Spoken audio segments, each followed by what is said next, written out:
तो यार देखो, फील योरसेल्फ लकी कि अगर आप अभी से सीयूटी की स्टार्टिंग कर रहे हो प्रिपरेशन अपनी, बिकॉज आपको ये वीडियो अभी मिल गया है और मैं आपको अपनी स्ट्रैटेजी अच्छे से बताने वाला हूँ कि मैंने क्या करा था 12th की स्टार्टिंग से ही, बिकॉज जो भी बताऊँगा मतलब वो मैंने खुद कर रखा है। And a very important thing guys कि देखो, ऐसा नहीं है कि सीयूटी कुछ बहुत अलग खेत की मूली है। आप जो बोर्ड सॉरी यार, देखो ये example. Hi guys, I am Piyush and I am pursuing economics honors from Shri Ram College of Commerce, University of Delhi। And आप लोग क्योंकि अब 12th क्लास में आ चुके हो और आप भी अगर CUET 2027 एग्ज़ाम दोगे आप लोग और आपका ड्रीम है DU BHU से अपनी डिग्री परस्यू करने का, then this video is going to be very helpful for you, because इस वीडियो में पूरा 2027 CUET का पूरा सिलेबस एंड पूरा पैटर्न एंड सब कुछ डिस्कस करने वाला हूँ। पूरे साल आपको क्या क्या चीज़ों का ध्यान रखना है, कैसे करके आपको अर्ली बर्ड एडवांटेज, चिड़िया थोड़ी हो यार। तो यार देखो, अपने इस अर्ली राइजिंग एडवांटेज का पूरा फ़ायदा उठाओ, स्टार्टिंग से ही अच्छे से मेहनत करते चलो। देखो करना क्या है, स्टार्ट में अपना 70% फोकस बोर्ड्स पर रखो, 30% फॉर CUET। देन जब हाफ ईयरली के टाइम से 50-50 कर लो इसको कि 50% for CUET and 50% for boards, and then last में तो हमें सारा CUET पर शिफ्ट करना है, because it is a reality कि आपके बोर्ड के मार्क्स काम तो नहीं आने वाले हैं, बट बोर्ड्स में इतनी ज़्यादा मेहनत करोगे, वो सिलेबस क्योंकि ओवरलैप है CUET के साथ, तो आपको उतनी हेल्प करेगा। तो फोकस तो यही रहेगा कि बोर्ड्स में भी ज़्यादा से ज़्यादा परसेंटेज हमें लानी है। फॉर मेरी थी 96.2% बोर्ड्स में, और CUET में मैंने स्कोर करा था 915 out of 1000 and that's why I got SRCC eco honours. तो अब देखो, स्टार्टिंग से आपको करना क्या है। पहली चीज़ है NCERT। आपके मोस्ट ऑफ द सब्जेक्ट्स में जो NCERT है वो बहुत ज़्यादा इंपॉर्टेंट रोल प्ले करती है, स्पेशली BST में, because NTA direct lines NCERT से उठा के आपको क्वेश्चन पेपर में देगा और आपको पता होनी चाहिए। So first thing is NCERT को अच्छे से बिल्कुल लाइन बाय लाइन कवर कर लेना, starting from business studies. Business studies के लिए आपके स्कूल में मे भी कोई सी बुक चल रही हो, हमारे यहाँ तो सुभाष दे वाली बुक थी, बट वो पढ़ने के बाद भी NCERT मैंने करी थी, बिकॉज उसमें जो फैक्चुअल चीज़ें हैं, जो लाइन बाय लाइन आप पढ़ोगे, वो आपको डायरेक्ट एग्जाम में मिलेगा। Without it you are not going to clear specially BST का पेपर। अगर बाकी बताऊँ इकोनॉमिक्स में या फिर अकाउंट्स में, तो अकाउंट्स में जो थ्योरी है वो NCERT से करनी बहुत ज़्यादा ज़रूरी है। बाकी न्यूमेरिकल्स के लिए आपके पास जो स्कूल में DK गोयल चल रही होगी या फिर TS ग्रेवाल चल रही होगी, that is fine. And for economics, micro, macro and IED, मतलब इस साल 2026 में तो यही सिलेबस है, बट अब देखो NTA हर साल इको में कुछ ना कुछ चेंज कर रहा है। हमारी बारी में IED हटा दिया था, माइक्रो इंट्रोड्यूस कर दिया था, इस बार IED भी इंट्रोड्यूस कर दिया है। और अगर आपका लक अच्छा नहीं रहा देन मे बी वो स्टैटिस्टिक्स भी इंट्रोड्यूस कर दे इकोनॉमिक्स में। तो पूरे अगर चारों सब्जेक्ट आ गए तो समझो economics one of the toughest domain हो जाएगा फिर CUET NTA का।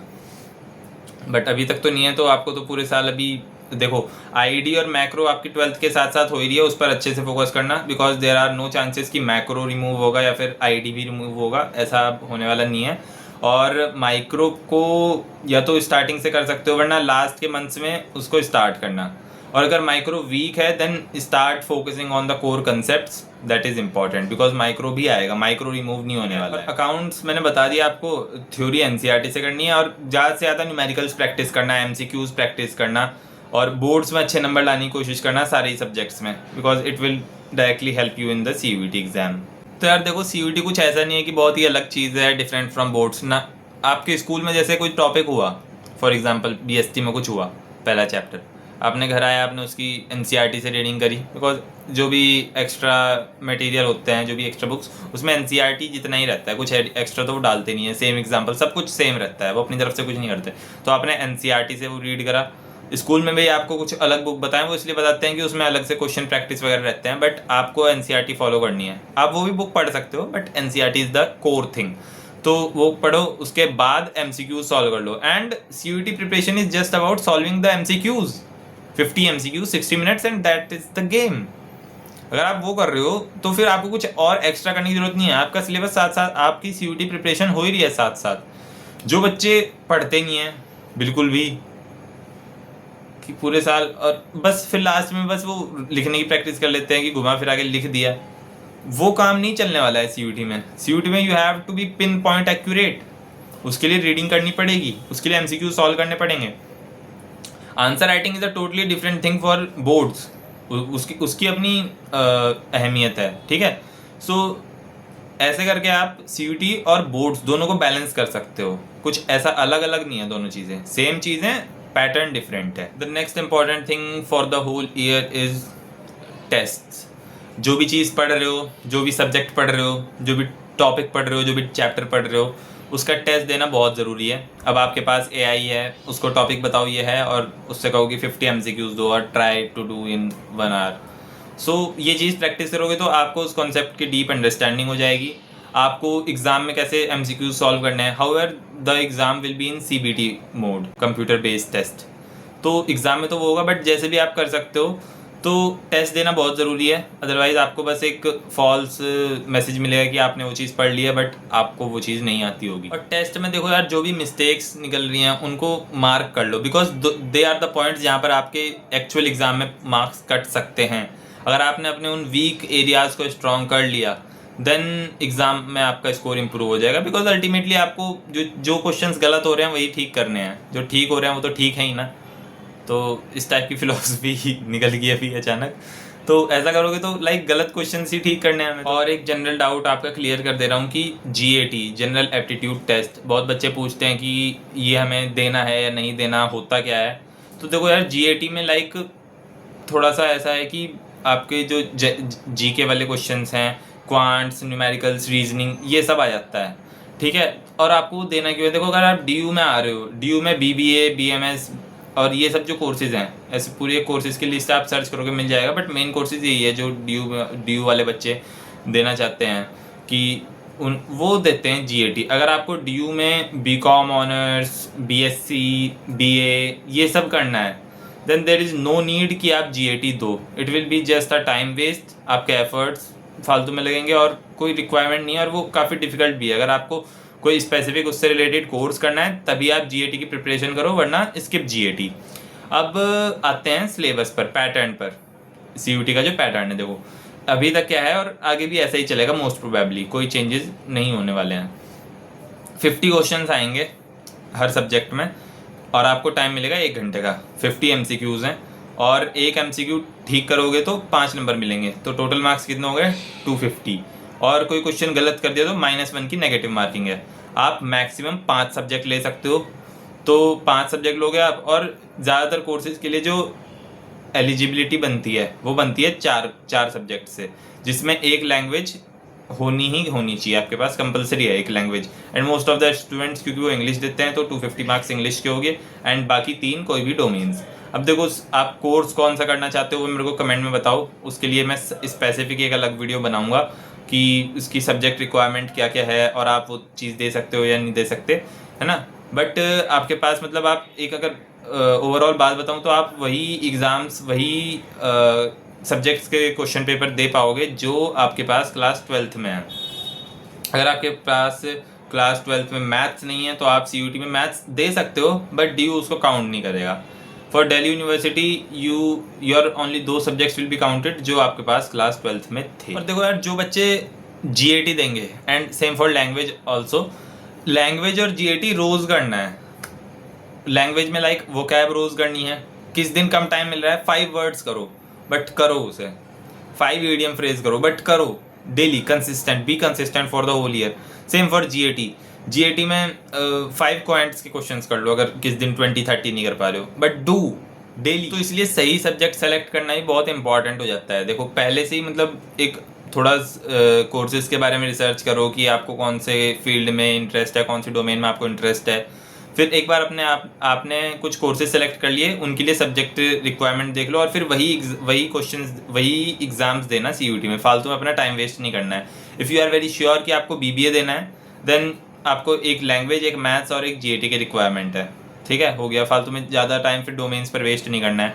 आपको अगर पता है कि आपको इको ऑनर्स करना है ना, टॉप कॉलेजेस एसआरसीसी और स्टीफेंस, जो भी आपको ठीक लगे, तो अगर आपको इको ऑनर्स करना है, then maths is compulsory for eco honours in Delhi University, English compulsory यही, और कोई भी 2 सब्जेक्ट। अगर आपको बीकॉम ऑनर्स करना है और मैथ्स आपको डिफिकल्ट लगता है, जो कि मोस्ट ऑफ द स्टूडेंट्स को लगता है ही, तो आप मैथ्स स्किप कर सकते हो। देन अकाउंट्स कंपलसरी हो जाएगा, और एक लैंग्वेज और कोई भी 2 डोमेन। तो ऐसे करके आपको अपने सब्जेक्ट्स, अपने कोर्स का अच्छे से एनालिसिस करना है, सेलेक्ट कर लो कि मेरे को ये चीज़ करनी है, and then start preparing for that. And किस सब्जेक्ट के लिए अभी से प्रिपेयर कर सकते हो, दैट इज़ इंग्लिश। इंग्लिश की अगर थोड़ी सी जनरल गाइडलाइन बताऊँ तो मैंने भी क्योंकि ये चीज़ फॉलो करी थी, and I score 232 out of 215 English, 99.96 percentile. English में मैंने क्या करा था, देखो वोकैब मैंने स्टार्ट कर दिया था कि वर्ड्स लिख रहा हूँ, द हिंदू न्यूज़पेपर से वर्ड लिख रहा हूँ, या फिर यूट्यूब के लेक्चर से वर्ड लिख रहा हूँ। So make a diary, right 20-30 words, जितने भी आप डेली लिख सको, and do it consistently for the next 18 months that you have. If you will do that, then the results will be overwhelming, extraordinary, and आप बहुत ज़्यादा आगे निकल चुके होगे उन बच्चों से जो अगले साल मार्च में स्टार्ट करेंगे vocab। Because right now I am counselling many students जो CUET 2026 का पेपर दे रहे हैं, and their biggest problem is vocab। वो रीडिंग कॉम्प्रिहेंशन कर लेते हैं, बिकॉज RC तो हमने पहले भी कर रखा है। वो ग्रामर कर लेते हैं, बिकॉज ग्रामर में 20-30-35 टॉपिक्स हैं, इतने भी नहीं है, इससे कम ही है। उसके नोट्स बनाए, उसकी क्वेश्चन प्रैक्टिस करी, हो गया। रीअरेंजमेंट कर लेते हैं। द ओनली थिंग जो उन्हें परेशान करती है दैट इज़ vocab। एंड अगर आपने vocab को साध लिया, देन आप बहुत आगे निकल जाओगे अपने कॉम्पिटिटर्स से। So start practicing for vocab। एक डायरी बनाओ, रोज़ वर्ड्स लिखो, रिवाइज करो, and do it for next whole year. और यार बस अब लास्ट ऑफ द पॉइंट्स कुछ बचे हुए हैं, वो है कि पूरा ट्रैक करते चलो कि आप कहाँ पर गलत कर रहे हो, कहाँ पर एरर कर रहे हो। अपनी मिस्टेक्स को ठीक करो, उसे अगली बार नहीं होनी चाहिए वो चीज़, है ना। So try to do new mistakes every time, because no one can just stop doing mistakes, but try to do new mistakes, innovate new mistakes, ठीक है। और stay healthy for the whole year, try to stay healthy, be consistent, that is the main thing, and you are very ahead if you start right now। if you are watching video till here, मतलब आप सही में कुछ करना चाह रहे हो, and if you get, I'm really telling you, if you get a top college like SRCC or Stephens or Hindu or Miranda House or LSR in your just first attempt of CUET, because there are many students जो कि एक droppers तो बहुत सारे हैं जो 2 drop लेने को तैयार हैं। कैन यू जस्ट रियलाइज कि 3 साल की डिग्री, and they are just doing 2 years of drop for a bachelor's degree from Delhi University. So that is the value, and the environment you will get here, that is just top notch.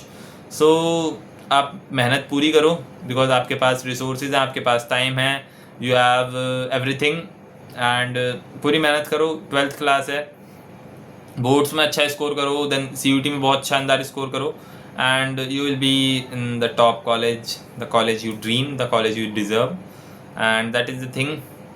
Last में मतलब consistency, and जो आप start जल्दी कर रहे हो उस चीज़ का आपको बेनिफिट मिलेगा ही मिलेगा। सो that is the thing guys for this video, and if you have watched till here, make sure you subscribe, because otherwise you will miss a lot of important content that is going to be released in this time frame। और मतलब CUET अगर आप दे रहे हो majorly because CUET के लिए ही मेरा channel है, but I also make videos for boards. By the way, boards में जैसे मैंने आपको बताया 96.2 मैंने स्कोर करा। So boards and CUET, that is the thing. Video को लाइक ज़रूर कर देना, हाइप कर देना, because that will help me to gain more visibility across new viewers, and पहली बार आए हो तो सब्सक्राइब भी कर देना, ठीक है। चलो तो फिर मिलते हैं हम अगली वीडियो में बहुत जल्द। अब सिलसिला शुरू हो चुका है आज पहली वीडियो का CUET 2027 और बोर्ड्स 2027 का, तो अब जल्दी जल्दी मुलाकात होगी लाइव सेशंस में भी, और शॉर्ट्स में तो मिलते ही हैं। So will meet in the next video, till then good bye, जय हिंद।